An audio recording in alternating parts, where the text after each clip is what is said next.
La Asociación Científica de Estudiantes de Medicina de la Universidad de Cuenca, ASOCEMU Cuenca, Liga Ciencias Médicas y la Asociación de Estudiantes de la carrera Pedagogía de la Actividad Física y Deporte les dan la bienvenida al proyecto Recuperando Hábitos Saludables, que tiene como finalidad promover la adquisición de conocimientos de aplicabilidad y actualidad para la academia en el área de nutrición y dietética como medicina del deporte. El presente seminario cuenta con el aval de REPSEFER-SOCEM, Liga Ciencias Médicas y la Asociación de Estudiantes de la carrera Pedagogía de la Actividad Física y Deporte. Además, contamos con el auspicio del Grupo CTO, LIVMIN Cuenca, Laboratorio San Martín. Los requisitos para que sean acreedores de la certificación son 9 de 13 asistencias, las cuales serán registradas después de cada ponencia en la plataforma de Google Forms. Deberán registrar una palabra clave que será mencionada en el transcurso o al final de la ponencia. Se comunica que la palabra clave no podrá ser escrita por ninguno de los participantes en la plataforma de Zoom o YouTube. Únicamente los moderadores y administradores podrán hacerlo. Caso contrario, serán sancionados. La evaluación final se publicará el último día y la aprobación de la misma es con una nota mayor o igual a 14/20. Sin más que añadir, damos paso a la primera ponencia por parte de la universitaria Wendy Cuji. Wendy es estudiante de medicina en la Universidad de Cuenca, ayudante de cátedra de morfología, Universidad de Cuenca, editora de la revista científica estudiantil CIMEL y coordinadora científica de CPDEC FERSOCEM. Bienvenida, Wendy. Damos paso a su intervención. Muchas gracias, Cristian. Ya voy a compartir entonces ahora la pantalla. Antes de iniciar, quisiera expresarles que es un gusto enorme para mí poderme dirigir a todas las personas que se han inscrito a este seminario. De igual forma, agradecerle a Cristian por la invitación y felicitar a todo el equipo de ASOCEMU Cuenca por la organización de este evento. En esta ocasión, el tema que he preparado es el de metabolismo de los carbohidratos y vamos a iniciar ya con la exposición para este seminario Recuperando Hábitos Saludables.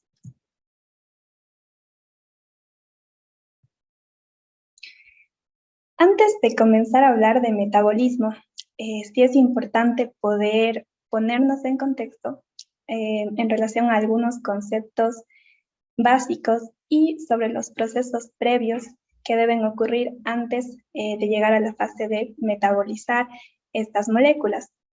Entonces, quería iniciar primero mencionando la clasificación de los carbohidratos. Aquí tenemos monosacáridos como la glucosa, disacáridos y polisacáridos.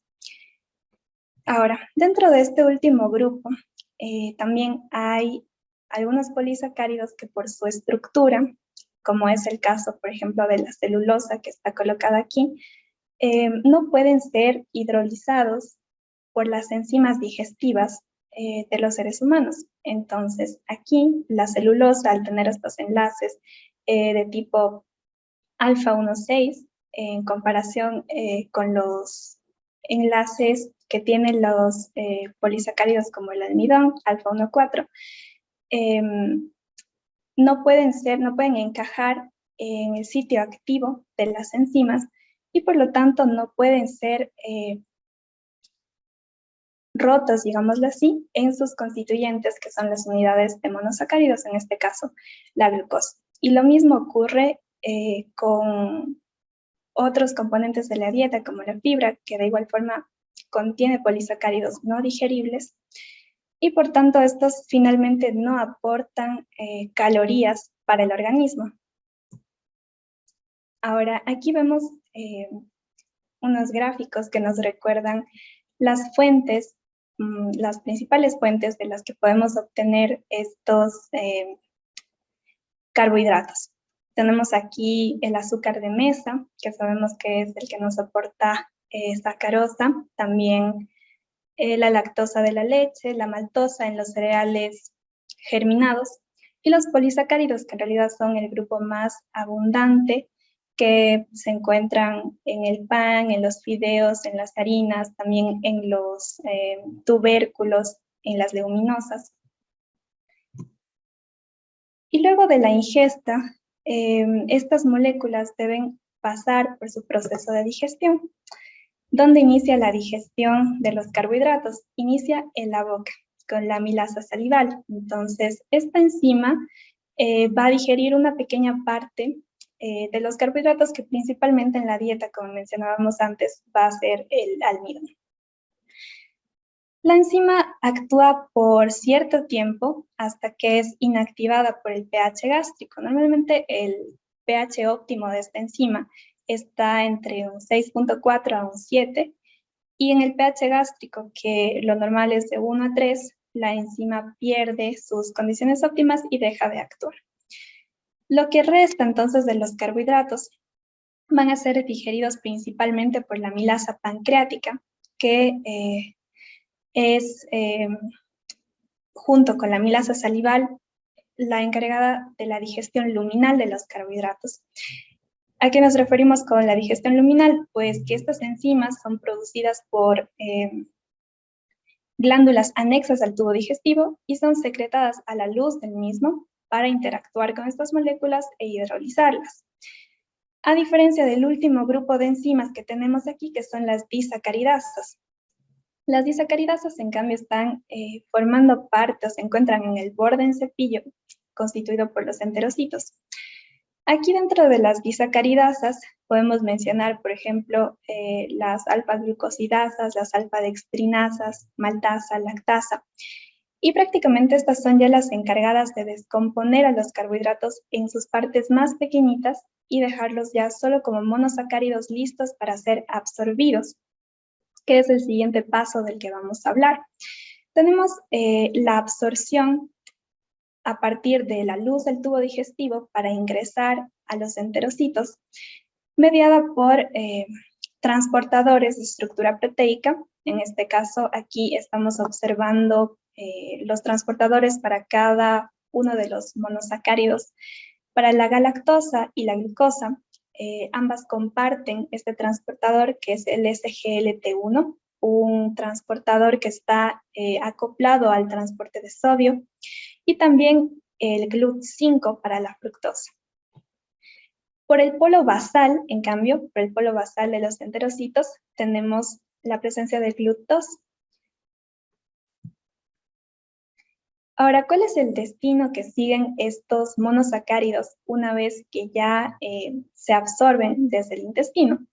Si recordamos anatómicamente la disposición de las estructuras vasculares, toda la sangre que se encuentra recogiendo estos nutrientes que han llegado al intestino y que ya se han absorbido, todo esto va a desembocar en la circulación portal a través de la vena mesentérica superior, que luego llega a la vena porta y de ahí pasa al hígado. En el hígado, lo que ocurre es que la mayoría de estos monosacáridos que se han absorbido, tanto fructosa como galactosa, finalmente se terminan convirtiendo casi en su totalidad en glucosa. Entonces, lo que en última instancia va a estar circulando en la sangre es principalmente glucosa una vez que pasa ya el hígado. En el hígado, la glucosa puede tener varios usos, varios destinos. El principal, como en la mayoría de tejidos, es la función energética. Esto se consigue a través de la glucólisis. Como siguiente punto tenemos también el almacenamiento. Aquí se involucran dos procesos importantes también, que es el de la glucogénesis, la formación de glucógeno, este polímero de glucosa, y la glucogenólisis, que en cambio es la destrucción de este polímero para originar nuevamente glucosa y que pueda ser utilizada ya sea por el mismo tejido o liberada, en el caso del hígado, hacia el torrente sanguíneo para ser ocupada por otros tejidos.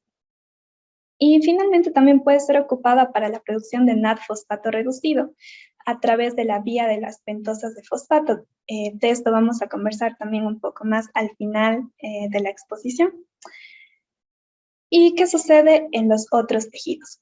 En los otros tejidos, de igual forma, tenemos esta función muy importante que es la función energética. Esto sobre todo de gran importancia para tejidos como el sistema nervioso y los eritrocitos. ¿Por qué ocurre esto? Porque las otras fuentes de nutrientes, los otros dos grupos principales de macronutrientes, en este caso lípidos, proteínas, sus productos luego de la absorción no pueden tampoco atravesar la barrera hematoencefálica. Por lo tanto, la principal fuente de energía para el sistema nervioso es la glucosa. Y en el eritrocito sucede algo similar. En cambio, estas células, como sabemos, no tienen organelas, no tienen mitocondrias, entonces no pueden realizar tampoco procesos metabólicos como lo hacen el resto de células en otros tejidos. Entonces, la glucosa aquí principalmente se va hacia la vía de la glucólisis anaerobia y es lo que le permite sobrevivir a los eritrocitos.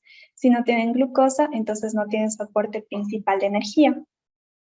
Y el almacenamiento, que también puede darse, principalmente en tejidos como el tejido adiposo, donde el exceso de la glucosa puede terminar almacenándose como triacilgliceroles. Y en el músculo también se puede almacenar, algo de lo que también vamos a hablar posteriormente, con la diferencia de que aquí, una vez que la glucosa es almacenada como glucógeno, luego ya no puede ser liberada otra vez hacia la sangre para que lo consuman otros tejidos, simplemente se queda ya ahí como para consumo interno, digámoslo así.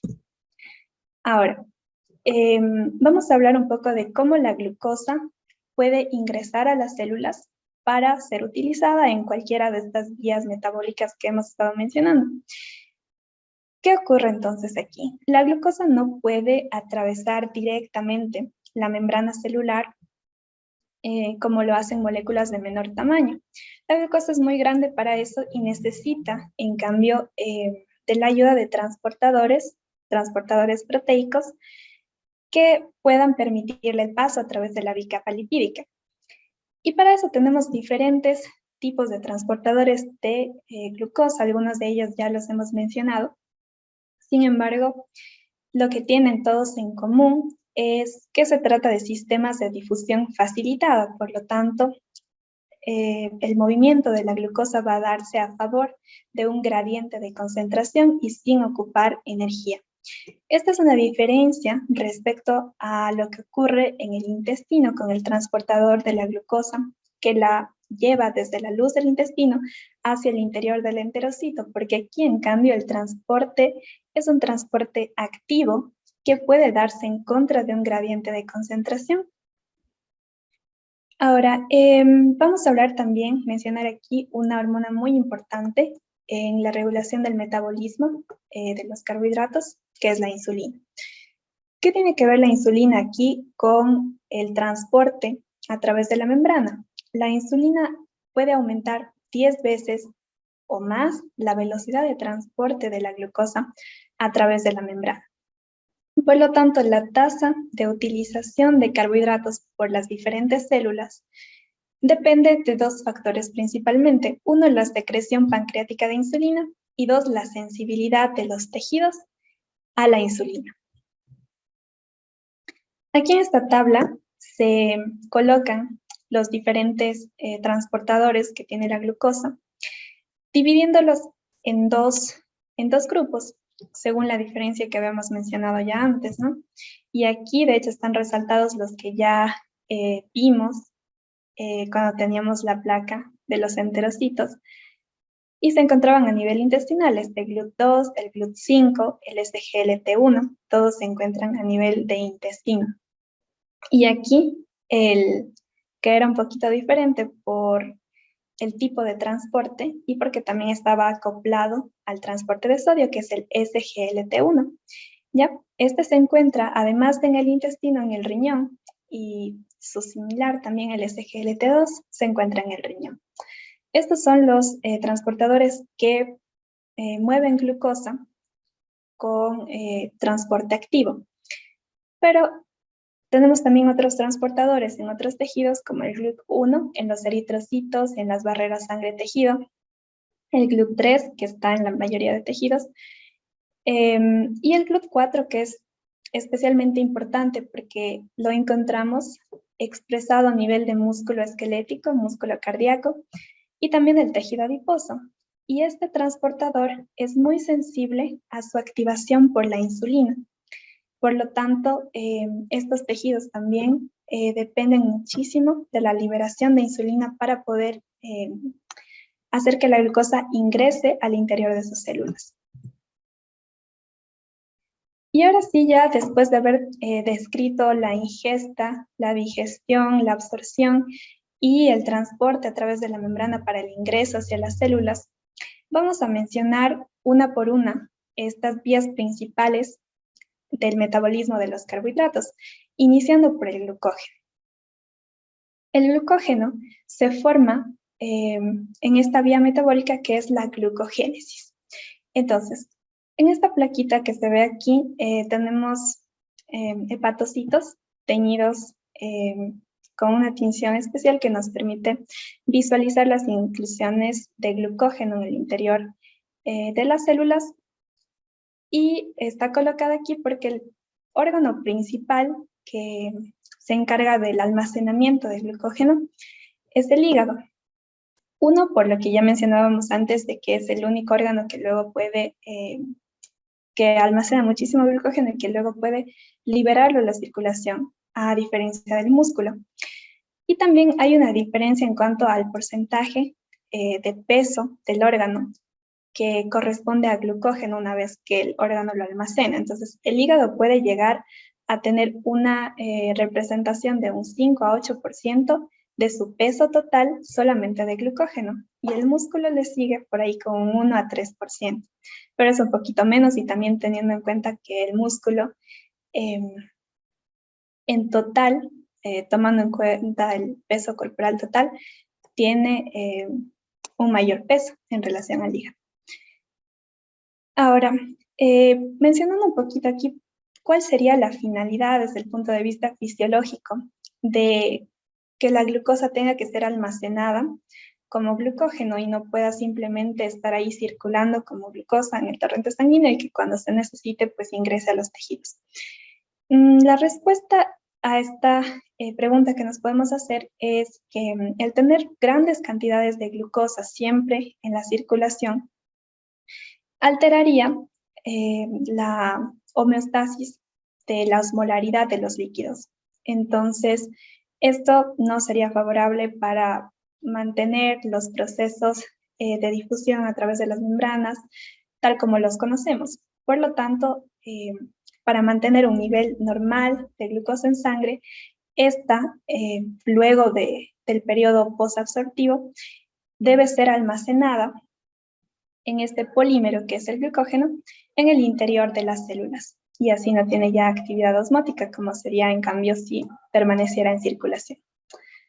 Aquí a un lado tenemos un esquema de la glucólisis, que son muy útiles estos esquemas que traen los textos para poder explicar un poquito cómo se dan las reacciones. La ponencia de hoy no tiene como objetivo profundizar mucho en las reacciones químicas, en cada una de las enzimas, en cada una de los intermediarios metabólicos que se dan en estas vías, sino tener más bien una visión general de estos procesos. Entonces nos vamos a fijar aquí en la parte inferior, donde iniciamos con la glucosa. Tenemos la molécula de glucosa que al ingresar a la célula se fosforila, convirtiéndose en glucosa 6-fosfato, y esto hace que la glucosa ya no se libere nuevamente hacia el exterior de la célula. Una vez que esta glucosa 6-fosfato se transforma en glucosa 1-fosfato, va a pasar hacia el siguiente intermediario, que es la UDP-glucosa. Se une a esta uridín difosfato, y esta molécula básicamente lo que hace, si hacemos una analogía, sería como sostener a la glucosa para que a partir de ahí se vaya colocando cada una de las unidades, cada uno de los residuos de glucosa que van formando luego la cadena del glucógeno. Cuando la cadena alcanza una longitud mayor a 8 residuos, aquí interviene ya una enzima, que es la enzima ramificante, diferente a la glucógeno sintasa, que es la que está colocando normalmente estas unidades de glucosa en la cadena, la enzima ramificante introduce entonces ahí un enlace diferente a los alfa 1,4 que normalmente están siendo colocados y coloca un enlace alfa 1,6. Entonces ese cambio de dirección nos genera una ramificación ahí. Y finalmente terminamos teniendo esta molécula muy grande de glucógeno y muy ramificada también. El siguiente proceso que vamos a mencionar ahora es el de la glucogenólisis, que sería el proceso contrario a la glucogénesis que acabamos de ver. Sin embargo, no es una inversión solamente de los procesos de la glucogénesis, sino que aquí vamos a estar empleando enzimas diferentes, se van a producir intermediarios metabólicos distintos para revertir, si queremos, esta polimerización que habíamos hecho previamente de la glucosa. Aquí la enzima clave es la glucógeno fosforilasa, una enzima que actúa agregando un fosfato a las moléculas de glucosa. De esta forma, con la unión del fosfato, se pueden liberar las moléculas de glucosa, los residuos de glucosa que estaban en la cadena de glucógeno, y obviamente estos residuos van a salir con su fosfato adicional por acción de esta enzima, pero estos luego se convierten en glucosa 6-fosfato y por la glucosa 6-fosfatasa pueden terminar como glucosa nuevamente y ser liberados a la circulación para exportarse hacia otros tejidos y que puedan ser ocupados donde se requiere. También cuando llegamos a estos puntos de ramificación necesitamos la actividad de otra enzima, que es la enzima desramificante, que va a liberar estos enlaces diferentes que contiene la cadena de glucógeno. Ahora, ¿cómo está regulada la actividad de la glucógeno fosforilasa? La glucógeno fosforilasa es una enzima que cuando el organismo está en reposo se encuentra inactiva, por lo tanto el glucógeno se va a mantener en sus condiciones basales, no se va a degradar, no vamos a estar liberando glucosa porque en este momento no se necesita. Pero en situaciones en las que hay algún tipo de esfuerzo físico, por ejemplo, y necesitamos liberar ese glucógeno almacenado tanto a nivel hepático como a nivel muscular, puede actuar la adrenalina que se produce a nivel de la médula, de las glándulas suprarrenales, activando la glucógeno fosforilasa. Y otra molécula encargada de la regulación de este proceso es el glucagón, que se produce en los islotes de Langerhans en el páncreas, como vemos aquí en esta plaquita. Continuamos ahora con la vía glucolítica. La vía glucolítica va a producir al final de todos estos procesos 32 moles de ATP por cada mol de glucosa. Y mencionaba que al final de todos estos procesos, porque para hablar de esta vía glucolítica, la glucólisis es como el paso inicial. Sin embargo, hay otros procesos después que también van a producir energía y de hecho mucha mayor cantidad de energía que solamente la glucólisis, pero parten desde aquí. La glucólisis entonces está conformada por 10 reacciones que tienen una eficiencia de un 43%. ¿A qué nos referimos con esta eficiencia del 43%? Esto quiere decir que de toda la energía que originalmente estaba guardada en la molécula de glucosa, en una molécula de glucosa que es la que vamos a tomar como referencia de aquí en adelante, para hacer todos los cálculos en relación a la producción de ATP, toda esa energía no se convierte directamente en ATP, sino que una parte, un 43%, se convierte en ATP y el resto se va a disipar simplemente como calor. Ahora, para fijarnos un poco en cuáles son los pasos de esta vía metabólica, vemos que otra vez el punto de partida es la glucosa. Y al finalizar el proceso, tendremos 2 moléculas de piruvato. Entonces, lo que sucede prácticamente es que esta molécula de glucosa original se rompe y nos da origen a 2 moléculas de piruvato. La glucólisis la podemos dividir en 2 fases. Una fase de inversión, que es cuando necesitamos introducir ATP a esta vía para permitir los procesos metabólicos. Y luego tenemos una fase ya de rendimiento, donde vamos a recuperar lo que invertimos y ganar, aparte de eso, ATP extra, que por eso es que la vía metabólica es útil para la producción de energía, ¿no? Ahora, aquí vamos a fijarnos que en este punto, donde actúa la enzima fructosa 1,6-bifosfato, la molécula, donde tenemos esta molécula de fructosa 1,6-bifosfato, va a actuar la enzima aldolasa y la va a dividir en dos moléculas, una de gliceraldehído 3-fosfato y una de dihidroxiacetona fosfato. El gliceraldehído 3-fosfato es el que va a continuar esta serie de reacciones dándonos la producción de ATP que nos interesa y la dihidroxiacetona fosfato no. Entonces, por esa razón, esta molécula debe ser isomerizada para convertirse en gliceraldehído 3-fosfato. Ahora, aquí entonces tenemos que estar pendientes de que tenemos dos moléculas de gliceraldehído 3-fosfato por cada molécula de glucosa.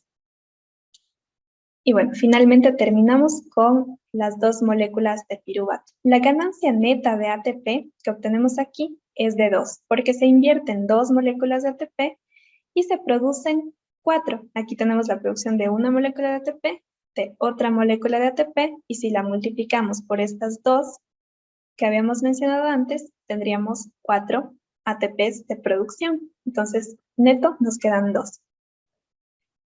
Ahora, también tenemos que fijarnos que aquí la gliceraldehído fosfato deshidrogenasa es una enzima que produce o nos da como resultado un NAD reducido.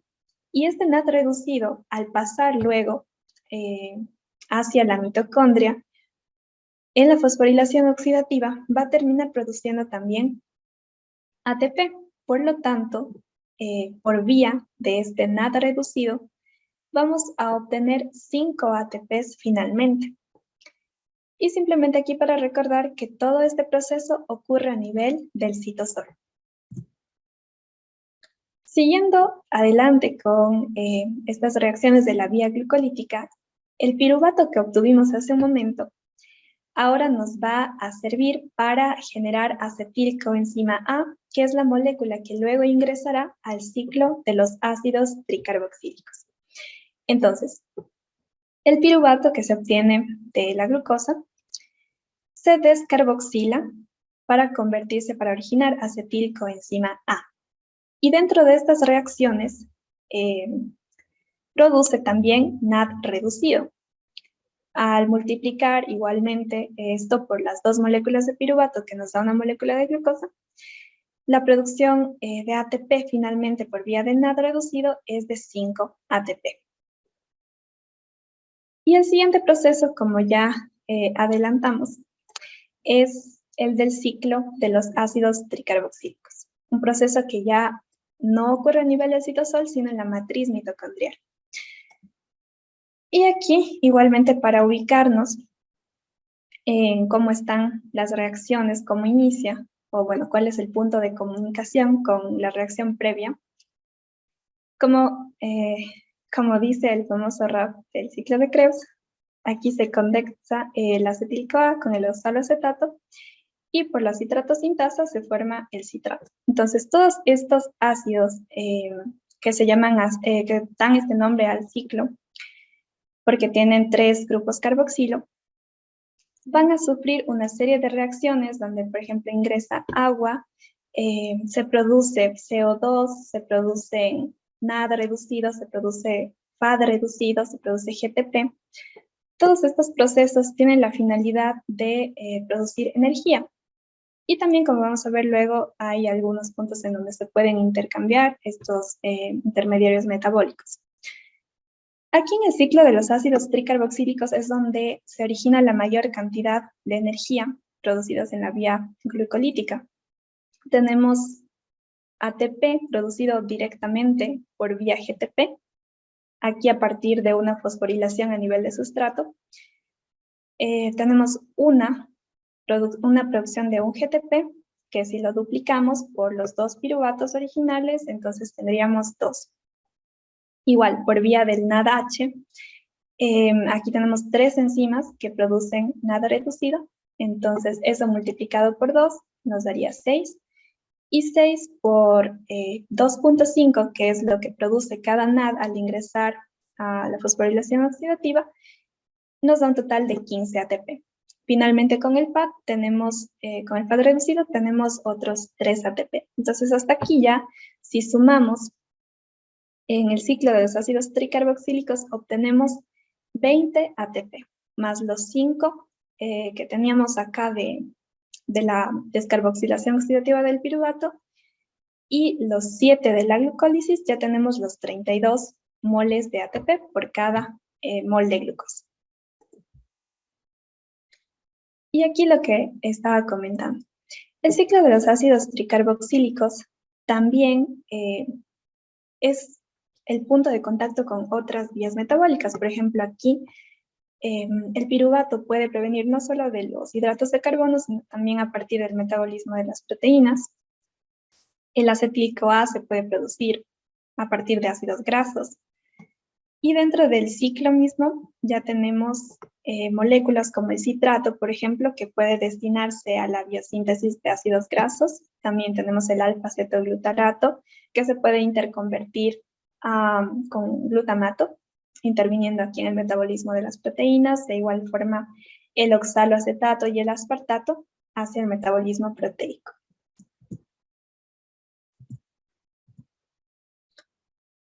Para terminar aquí, simplemente recordar esto de por qué finalmente hay cierta diferencia en cuanto a la producción de energía por vía de PAD reducido o de NAD reducido. Y recordamos que aquí en las crestas mitocondriales, en la membrana mitocondrial interna, donde ocurre la fosforilación oxidativa, tenemos estos complejos de la cadena transportadora de electrones, el complejo 1, complejo 2, que no bombea protones, el complejo 1 bombea 4 protones, el complejo 3 también bombea 4 protones, y el complejo 4 bombea 2 protones, esto por cada 2 electrones.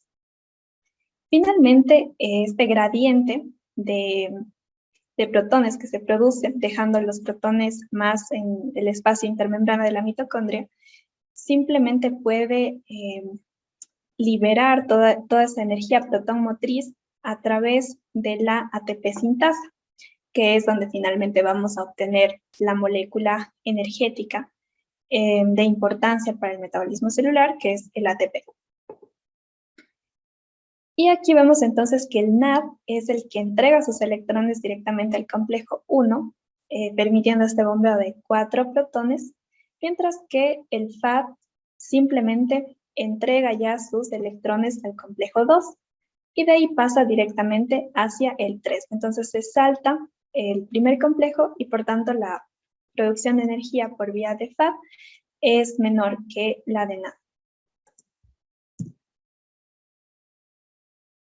Aquí vamos a hablar también un poco de la glucólisis anaerobia, que es prácticamente lo mismo que vimos como glucólisis, simplemente que aquí no se van a seguir el resto de pasos hasta llegar a la fosforilación oxidativa porque no hay disponibilidad de oxígeno. Aquí tenemos entonces al piruvato, que se va a terminar convirtiendo en lactato. Eso es lo que ocurre cuando la célula deja de tener un aporte suficiente de oxígeno, por ejemplo, durante un ejercicio muy intenso, cuando las necesidades metabólicas superan a la capacidad de aporte de oxígeno y se empieza a acumular lactato. Una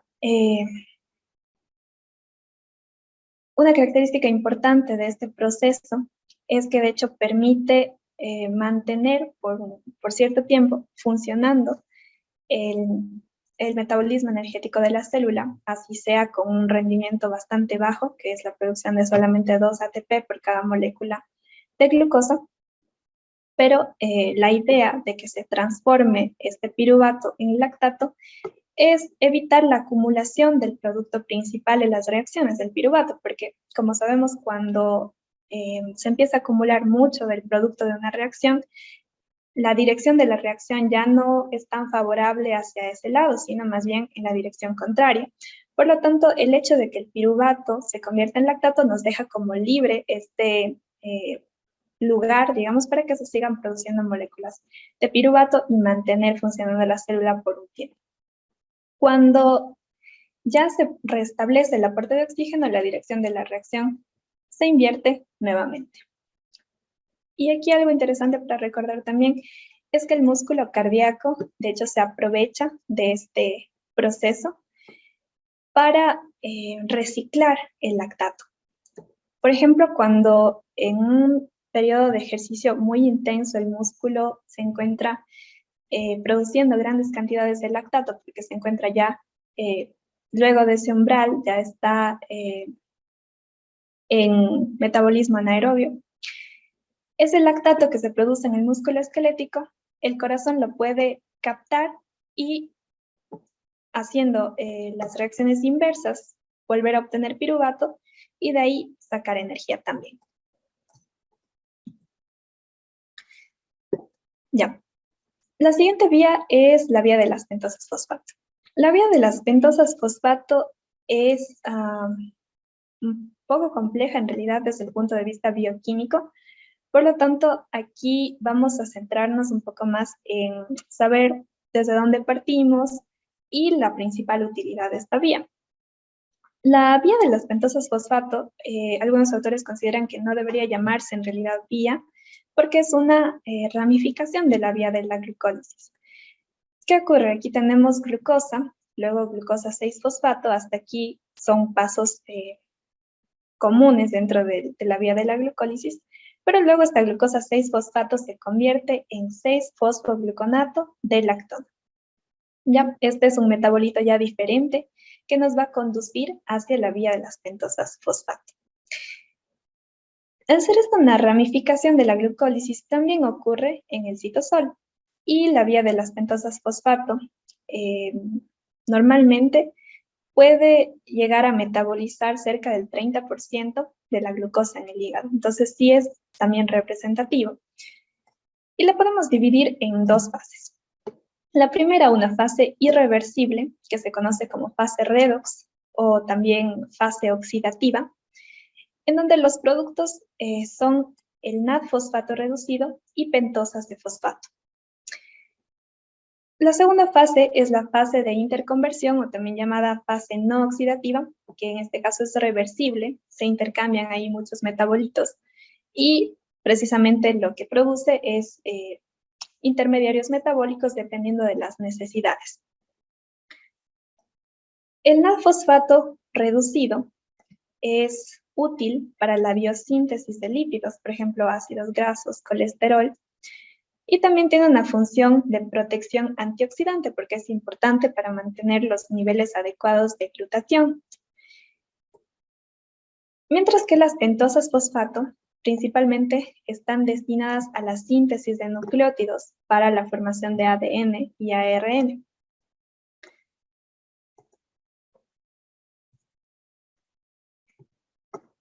El último proceso del metabolismo de los carbohidratos que vamos a mencionar es el de la gluconeogenia.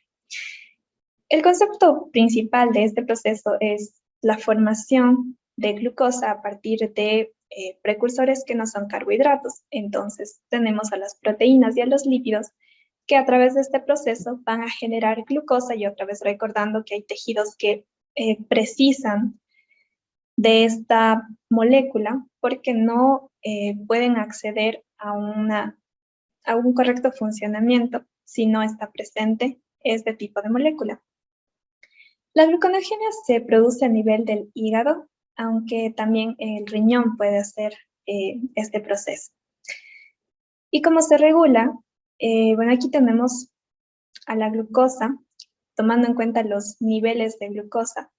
Cuando estos empiezan a bajar, sobre todo en los periodos de ayuno prolongado, y se agotan ya las reservas, esto va a estimular a la adenohipófisis, que va a secretar corticotropina, y esta a su vez estimular la producción de cortisol a nivel de las glándulas suprarrenales. El cortisol finalmente es el que va a intervenir también en este proceso para la formación de glucosa de novo, que es lo que básicamente significa este proceso. Listo. Entonces, con eso hemos terminado prácticamente ya la revisión de este primer tema del seminario. Para mí ha sido un gusto compartir estos minutos con ustedes. Muchas gracias por su atención. Espero haya sido de su agrado la exposición y sobre todo que haya servido para puntualizar algunas cositas clave de este tema para tenerlo en mente. Cualquier comentario me lo pueden hacer llegar a través de mi perfil de Instagram, que lo he colocado aquí también, Medicina White Coat Journey, donde me gusta compartir este tipo de infografías y otro contenido relacionado a medicina. Si se pasan por ahí, también van a encontrar esta infografía, este post, sobre las enzimas de la glicólisis para que puedan hacer un repaso de algunos aspectos clave, ya desde el punto de vista más de la bioquímica, y puedan hacer entonces ese recordatorio. Muchísimas gracias nuevamente y buenas tardes.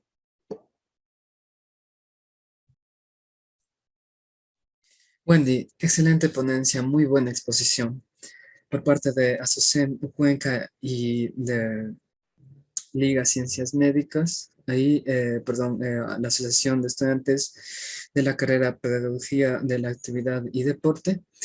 Queremos agradecerte por tu excelente participación, fue un tema muy interesante y lo has resumido excepcionalmente, fue una excelente ponencia. Bueno, procederíamos a la siguiente ponencia. Wendy, muchísimas gracias nuevamente. Ha sido un gusto contar con tu participación y esperamos contar con tu apoyo en siguientes proyectos. E igualmente, Wendy, en su página de Instagram, realiza muy buenos apuntes y aportes, en especial en sus infografías, como han visto en la presentación. Entonces, sería una muy buena opción seguirla. Bueno, eso sería todo. Gracias, Cris.